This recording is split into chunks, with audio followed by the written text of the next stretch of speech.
इस वक्त की दोस्तों तमाम बेहद ही बड़ी खबरें, मुख्य समाचार आप लोगों के लिए लेकर के दोस्तों आए हैं, जहां पर एक एक करके चलेंगे। सभी बड़ी खबरें आप तक पहुंचाएंगे, जहां पर दोस्तों बात होगी हरियाणा के चुनावी नतीजों पर। सीजीआईडी भाई चंद्रचूड़ ने की है पूरे मामले पर सुनवाई। जी हां दोस्तों, ताजा अपडेट सुप्रीम कोर्ट से सामने निकल के आ रही है।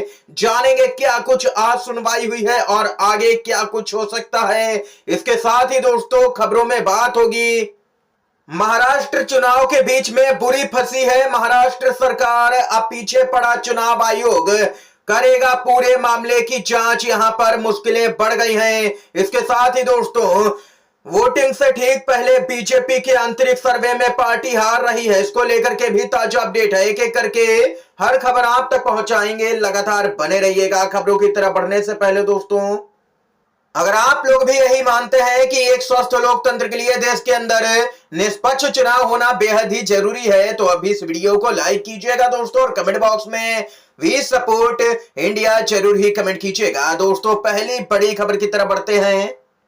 हरियाणा की 20 विधानसभा सीटों पर फिर से चुनाव कराने की मांग, सुप्रीम कोर्ट में याचिका दायर की गई है। और क्या कुछ फैसला आया है बताते चले।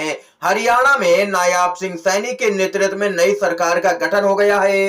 इसके इतर हाल ही में संपन्न हुए हरियाणा विधानसभा की 20 सीटों पर फिर से चुनाव कराए जाने की मांग को लेकर के सुप्रीम कोर्ट में याचिका दाखिल की गई है। दोस्तों पार्टी ने अदालत में याचिका दाखिल कर जल्द से जल्द सुनवाई करने की मांग की थी। हालांकि कोर्ट ने उनकी याचिका पर जल्द सुनवाई का भरोसा नहीं दिया है। याचिका में बीजेपी के मुख्यमंत्री नायाब सिंह सैनी के मुख्यमंत्री पद पर यहां पर देख सकते हैं कि शपथ पर रोक लगाने की मांग की थी। हरियाणा में नई सरकार के शपथ पर सुप्रीम कोर्ट ने यहां पर रोक लगाने से इनकार किया। 20 विधानसभा सीटों पर ईवीएम में गड़बड़ी का हवाला देकर के दोबारा से चुनाव की मांग की गई थी। इस याचिका पर तत्काल सुनवाई की मांग की गई। सीजीआई ने मांग पर सवाल उठाते हुए कहा कि आप चाहते हैं कि हम चुनी हुई सरकार के शपथ पर रोक लगा दें। कोर्ट ने कहा कि आप चुनाव आयोग को अपनी कॉपी सौंपें, हम लिस्ट करने पर विचार करेंगे मामले को।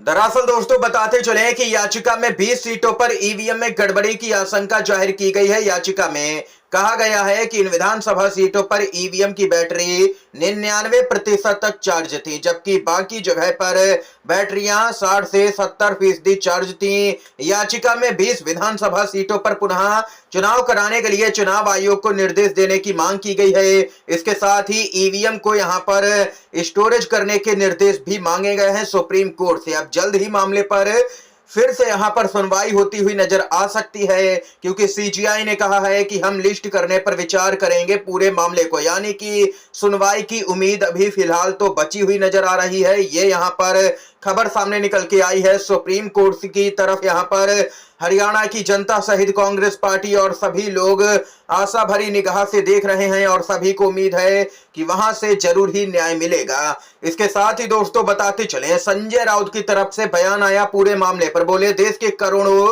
लोगों को ईवीएम पर भरोसा नहीं है। इस पर सीजीआई चंद्रचूड़ ने आखिर क्या किया है ये बताना चाहिए। दोस्तों अगली बड़ी खबर की तरफ बढ़ने से पहले आप लोग कमेंट बॉक्स में जरूर ही बताइएगा कि आप लोग यहां पर बैलेट पेपर के जरिए चुनाव के समर्थन में खड़े हैं या फिर ईवीएम के जरिए चुनाव के समर्थन में। आप लोगों की राय बहुत ही महत्वपूर्ण है, बताइएगा। इस बीच चुनाव आयोग यहां पर बड़ा कदम उठाने जा रहा है। बुरी फंसी महाराष्ट्र की सरकार, अब पीछे पड़ा चुनाव आयोग करेगा मामले की जांच। अब तो यहां पर भाजपाई और उनके सहयोगी चुनाव आयोग की भी सुनने को तैयार नहीं है। मनमानी की जा रही है पूरी तरह से। साम दाम दंड भेद हर तरीके का इस्तेमाल यहां किया जा सकता है महाराष्ट्र में चुनाव जीतने के लिए एनडीए की तरफ से। इसी क्रम में विधानसभा चुनाव की तारीख के सामने आते ही महाराष्ट्र की महायुति सरकार बुरी फंस गई है। महाराष्ट्र सरकार के खिलाफ में चुनाव आयोग जांच शुरू करने जा रहा है। यह जांच आदर्श आचार संहिता के उल्लंघन को लेकर के की जानी है। आपको बता दें कि महाराष्ट्र सरकार आदर्श आचार संहिता के उल्लंघन को लेकर के चुनाव आयोग की जांच के घेरे में है। 15 अक्टूबर को चुनाव आयोग ने महाराष्ट्र विधानसभा चुनाव की तारीखों का ऐलान किया, तब से ही राज्य के अंदर आचार संहिता लागू हो गई। जानकारी के मुताबिक 15 अक्टूबर को दोपहर 3:30 बजे विधानसभा चुनाव की घोषणा के बाद महाराष्ट्र की सरकार ने अपनी सरकारी वेबसाइट पर करीब 200 सरकारी प्रस्ताव, नियुक्तियां और निविदाएं जारी कर दी, जबकि चुनाव आयोग की पीसी के बाद मुख्य निर्वाचन अधिकारी के कार्यालय से राज्य सरकार को एक पत्र भेजा गया था, जिसमें आदर्श आचार संहिता लागू होने के बाद किसी भी सरकारी निर्णय, आदेश और निविदा को प्रकाशित न करने का आदेश दिया गया था। पर सरकार अपनी हरकतों से बाज नहीं आई और उसने वही किया जो उसे नहीं करना चाहिए था, यानी कि खुलेआम मनमानी देखने को मिल रही है। चुनाव आयोग की भी सुनने को तैयार नहीं है महाराष्ट्र की महायुति सरकार। दोस्तों, यहां पर साफ तौर पर देखा जा सकता है कि आदर्श आचार संहिता का उल्लंघन हुआ है। उल्लंघन तो हुआ है, मामले की जांच भी यहां पर चुनाव आयोग ने बिठा दी है, लेकिन देखने वाली बात तो यह होगी कि चुनाव आयोग कार्रवाई क्या कुछ करता है, क्योंकि चुनाव आयोग यहां पर अभी तक कोई भी तगड़ी कार्रवाई करता हुआ नजर नहीं आ पाया है भाजपा या उसके सहयोगियों पर। इसके साथ ही दोस्तों एक और अपडेट की तरफ चलते हैं।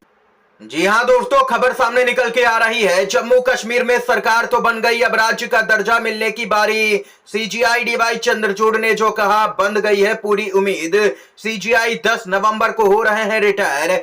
जम्मू कश्मीर में नई सरकार का गठन तो हो गया है। धारा 370 हटने के बाद बने नए केंद्र शासित प्रदेश के पहले सीएम के रूप में उमर अब्दुल्ला को एलजी मनोज सिन्हा ने शपथ दिलवाई। सुप्रीम कोर्ट में कुछ ऐसा हुआ जिसके बाद घाटी के लोगों में प्रदेश को पूर्ण राज्य का दर्जा मिलने की उम्मीद जगी है। दरअसल चीफ जस्टिस डीवाई चंद्रचूड़ की बेंच के सामने एक याचिका लगाई गई, जिसमें जम्मू कश्मीर को पूर्ण राज्य का दर्जा दिलाए जाने की मांग की गई। सीजीआई ने इस याचिका को स्वीकार कर लिया है। खास बात यह है कि सीजीआई 10 नवंबर को रिटायर हो रहे हैं। माना जा रहा है कि इस तारीख से पहले ही वो याचिका को भी निपटा देंगे।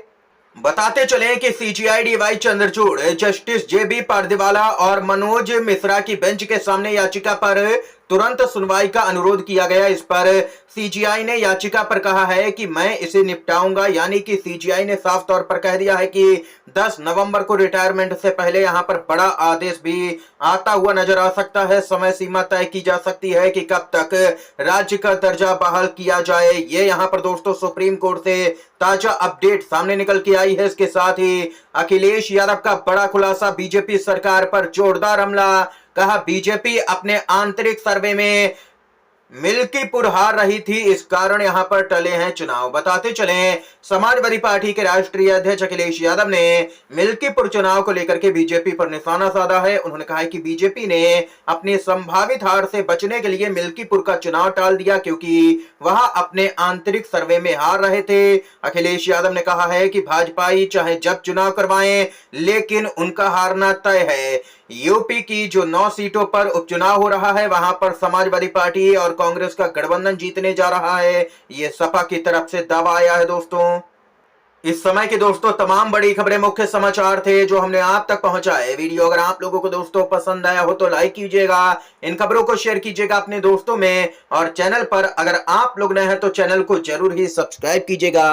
वीडियो देखने के लिए आप सभी दोस्तों का बहुत बहुत धन्यवाद। जय हिंद, जय भारत।